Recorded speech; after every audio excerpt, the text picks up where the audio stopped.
एठी लोक मते कहिबे कौन अरे लोक कौनटा कहिबे लोकंक काम होला कहवा कहीं न कहले राति रे शांति रे निद हेनी न कहले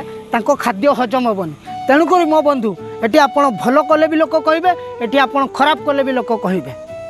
लोक ये प्रथम दिन में आपण को देखिकी हसबे आ द्वितीय दिन में आपण को परिहास करेंगे आ तृतीय दिन में से सबकि भूलीजे। यह हूँ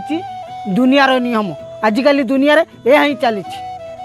जदि आपण जीवन में किसी करने चाहते ताले सर्वप्रथम निजक प्रश्न करूँ आपड़ जहाँ करुँच ठीक तो आपड़ जो बाटर जाऊँच ठीक तो जदि उत्तर रे हाँ आसे ताले गोटे मंत्र जप करूँ जी जहाँ कहू मोर ढ आउ रहा लोक मान कथा लोक मान विषय आप बिल्कुल भी चिंता करूँ ना जहाँ ठीक ताहा करूँ जहाँ चाहूँगी ताहा करूँ कहीं जीवन आपणकर लोक मानकर नुह जदि आपण घरे खाली तेल लुण सरी जाए ताले तेल लुण आपण को किणवा पड़ो कौ लोक आणिकी देवनी जदि आपण काली सकाळे खाइबा को न पाती ताले खाद्य जोगाड़ आपण को ही करने को पड़ो कौ लोक आणिकी देवेनि। तेणुक लोक मान कथा बिल्कुल चिंता करतुनि जहाँ ठीक लगुच ताहा करंतु गोटे मंत्र जप करंतु जी जहाँ कहू मोर ढ।